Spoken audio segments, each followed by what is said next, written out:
नमस्कार बंधू भगिनींनो, आपल्या सगळ्यांचं सहर्ष स्वागत आहे स्वास्तिकम या माझ्या चॅनलवर। आज मी आपल्यासाठी सचित्र भगवती विजय कथासार यातील पुढील कथा घेऊन आलेली आहे। मागील व्हिडिओमध्ये आपण सावतामाळी, कुर्मदास असेल, संत नामदेव, ज्ञानदेव या सगळ्यांबद्दल त्या कथेमध्ये ऐकलं होतं। कसा लहुळगावी विठ्ठल राहिला कायमचा, कुठल्या भक्तामुळे राहिला ते आपल्याला नक्कीच माझ्या मागील व्हिडिओमध्ये कळलं। आता आपण पुढील संताकडे वळूया आणि आपल्याला जर खरोखर माझे हे व्हिडिओ आवडत असतील तर आपण माझ्या चॅनलला सबस्क्राईब करा, माझ्या व्हिडिओला लाईक करा आणि कमेंटमध्ये आपण विठ्ठल विठ्ठल लिहायला विसरू नका। विठ्ठल विठ्ठल, जय हरी विठ्ठल। अध्याय 17, राका कुंभार व गोरा कुंभार यांची कथा। श्रोतेजन हो, राका नावाचा कुंभार, त्याची पत्नी बाका व मुलगी वंका हे गुजराती कुटुंब मडक्यांचा आवा भाजून व मडकी विकून पंढरपूर येथे उपजीविका करीत असे। तो पांडुरंगाचा भक्त होता। त्याची कथा मोठी विलक्षण आहे। एकदा काय झाले, त्याने पुष्कळशी मडकी तयार करून माझघरात ठेवली होती। आवा पेटवायला 2 दिवस होते। त्याने कच्च्या ओल्या मडक्यातच एका माझीरेने पिल्ले घातली होती। ती मांजर भक्ष्य शोधण्यासाठी बाहेर गेली। त्याच वेळात राकाने भराभर ती मडकी उचलली व आवा रचून भोवातली अग्नी पेटविली। आगीच्या ज्वाळा दिसू लागल्या। तेवढ्यात मांजरी परत आली। माझघरात ती डोकावली आणि एकदम आर्त स्वराने ओरडू लागली। राकाकडे पाहून व आव्याभोवती घिरट्या घालून सारखी ओरडू लागली। राकाने ओळखले की आपल्या नजरचुकीने मांजरीची पिल्ले आव्याहातच राहिली आणि आता ती भाजून मरणार। तो व त्याची पत्नी पिल्लांना वाचवावे म्हणून पांडुरंगाचा धावा करू लागली। राकाने प्रतिज्ञा केली, देवा, मांजरीच्या पिल्लांचे प्राण वाचले तर यापुढे मी संसार करणार नाही। 3 दिवस ते जोडपे उपाशी जागत व रडत आव्यापाशी बसून राहिले। आवा थंड झाला। तो आतून पिल्लांचा क्षीण आवाज येऊ लागला। विठ्ठल विठ्ठल। मांजरी सारखी आनंदाने ओरडू लागली। आव्यात आणि मडक्यात पिल्ले होती, ते मडके कच्चे ओलेच राहिले होते, बाकीची मात्र पक्की भाजली होती। राका व वांका यात अत्यंत आनंद झाला आणि त्याचवेळी राकाने संसार त्याग करायचे ठरविले। आपले घर व यातील सर्व चीज वस्तू त्याने गावातील ब्राह्मणांना देऊन टाकली। तो व त्याची पत्नी एका वस्त्रानिशी बाहेर पडली। कन्येला बरोबर घेतले। रानाच्या जवळ झोपडे बांधून तो राहू लागला। लाकडे तोडून गावात विकावी, त्याच्या पैशातून अन्न शिजवावे, अतिथीस घालावे, कन्येला द्यावे व उरले तर दोघांनी खावे, असे व्रत धरले। रात्रंदिवस ते पांडुरंगाचे चिंतन करीत। प्रथम ते शिंप्याचे टाकलेल्या चिंध्या अंगाभोवती गुंडाळून लज्जारक्षण करीत असे। ते पाहून एक कृपण शिंपी म्हणाला, अरे, तू या चिंध्या घेऊ नकोस, पलिते करण्यासाठी त्या आम्हाला लागतात। झाले, चिंध्याही घेऊ नका। मग राकाने ठरवले, लोक जेवून पत्रावळी बाहेर टाकतात, त्या कोणाला नको असतात, त्याच गुंडाळून। तेव्हापासून निरीच्छेने ते 3 पुतळे केवळ पत्रावळी पाने गुंडाळून राहू लागले। राकाची मुलगी वंका एकदा स्नानासाठी नदीवर गेली। नामदेवाची कन्या त्यावेळी तेथे कपडे धुत होती। कपडा शिळेवर आपटताच शिंतोडे उडत होते। स्नान केल्यावर वंकाच्या अंगावर ते उडाले। वंका तिला म्हणाली, जरा हळू, माझ्या अंगावर पाणी उडत आहे, मी आत्ताच स्नान केले आहे, ती मानसपूजा करण्यास बसले आहे। नामदेवाची मुलगी म्हणाली, वा, फारच सोवळे दिसते तुझे, मांजरीच्या पिल्लांसाठी विठोबाला संकटात घालता तुम्ही, मानसपूजा करतेस, सुखाचा संसार सोडून तुम्ही दारोदार हिंडता, तुझे वडील कामना धरूनच आहेत अजून।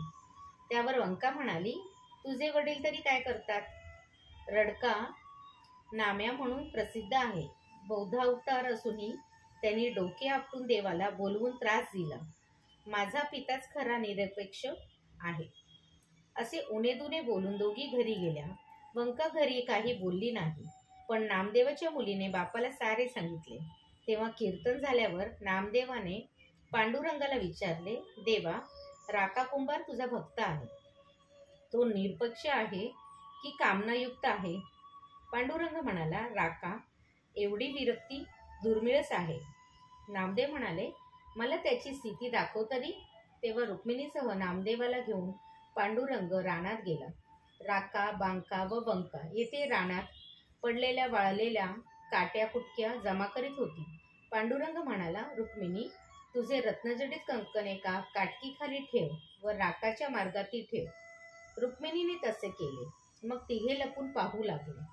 राका कुटुंबासह काटक्या वेचीत त्या ठिकाणापर्यंत आला. राकाने ती काटकी उचलली. तो तिच्याखाली बहुमूल्य रत्नकंकण दिसले. देवा देवा, हे काय विघ्न आले? प्रपंच टाकला, पंढरीनाथाला शरण गेलो, आणि हे कशाला मध्ये? असे म्हणून राकाने कंकणाला स्पर्श झालेले ती काठीही टाकून दिली. राका कुटुंबासह झपाट्याने तेथून निघून गेला. नामा म्हणाला, पंढरीराया, याला सगुण साकार दर्शन द्या. धन्य आहे राका. पांडुरंग म्हणाला, मी म्हटले तसा राका विरक्त आहे. याची तुला प्रचिती आली ना? नंतर रुक्मिणी व पांडुरंग राकासमोर प्रकट होऊन उभे राहिले. नामदेवही होताच. त्यावेळी राका आणि त्याची पत्नी व कन्या पांडुरंगाच्या व रुक्मिणीच्या चरणावर लोटांगण घालून त्यांची स्तुती करू लागले. निरीच्छ झाल्याशिवाय पांडुरंग याची देही याची डोळा दिसत नसतो. यानंतर आपले दुसरे जे भक्त आहेत, संत आहेत, ते आहेत गोरा कुंभार. तेरडोकी गावात आणखीन एक हरिभक्त कुंभार राहत होता. त्याचे नाव गोरा कुंभार होते. त्याची तल्लीनता फारच पराकोटीची होती. त्याचे हरिचिंतन अखंड चालीत असे. त्याची पत्नी एकदा नदीवर पाण्यासाठी गेली होती. त्यांचे लहान मुलं अंगणात खेळत होता. गोरा मडकी बनवण्यासाठी माती तुडवीत होता. त्याचे डोळे विठ्ठलाच्या ध्यानात मिटलेले होते. ते मूल रांगत रांगत त्या चिखलात गेले. त्याच्यावर गोऱ्याची पावले पडू लागली. ते मूल तुडविले गेले. त्याच्या रक्तमासात चिखल झाला, पण या कुंभाराला कसलेच भान राहिले नाही. पत्नी पाणी घेऊन परत आली. तो मूल कोठेच दिसेना. ती नवऱ्याला, अहो बाळ कोठे आहे, असे विचारू लागली. पण तो डोळे मिटून विठ्ठल विठ्ठल म्हणत चिखलात तुडवीतच होता. पत्नीने चिखलात लक्ष गेले. तो तिला तेथे रक्त चिखलात मिसळलेले दिसले. तिने एकदम हंबरडा फोडला. अहो, तुम्ही काय केलेत हे? बाळ तुडविलात, संसाराचे वाटोळे केलेत. आता मी पण जाऊन जीव देते. असे ओरडत ती त्याला गदागदा हलवू लागली. तो भानावर आला, पण मुलगा मेल्याबद्दल काहीच न वाटता तो पत्नीवर, माझ्या भजनात विघ्न का आणलंस म्हणून खेकसला.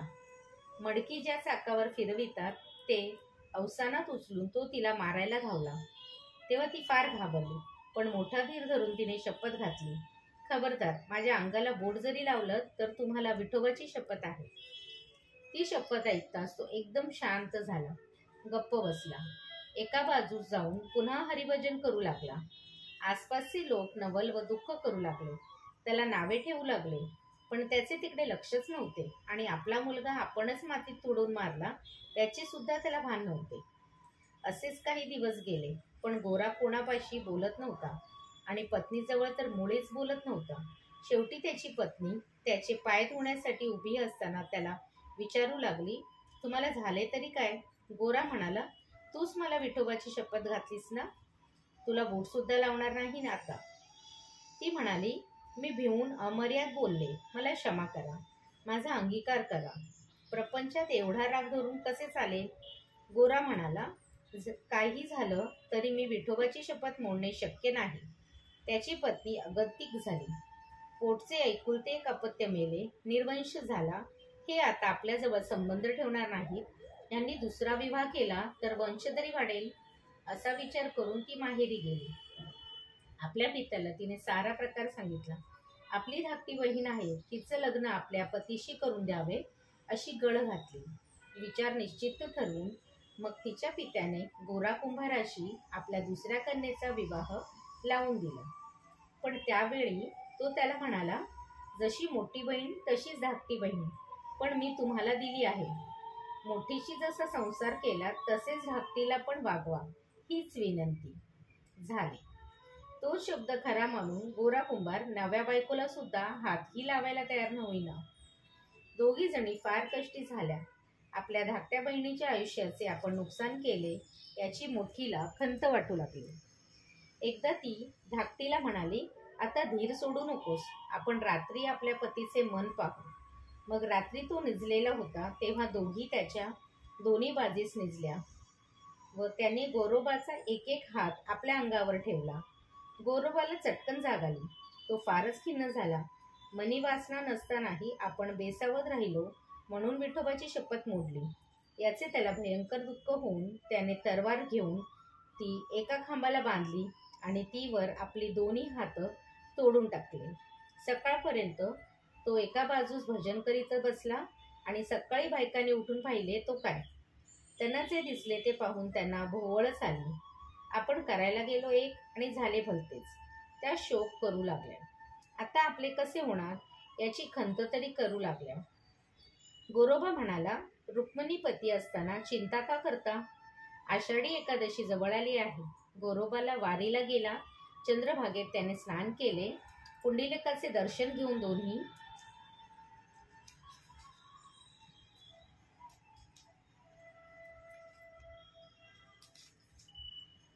दोन्ही बायकांबरोबर तो महाद्वारातून आत दर्शनास गेला. सर्वत्र विठ्ठलाचा नामाचा गजर होत होता.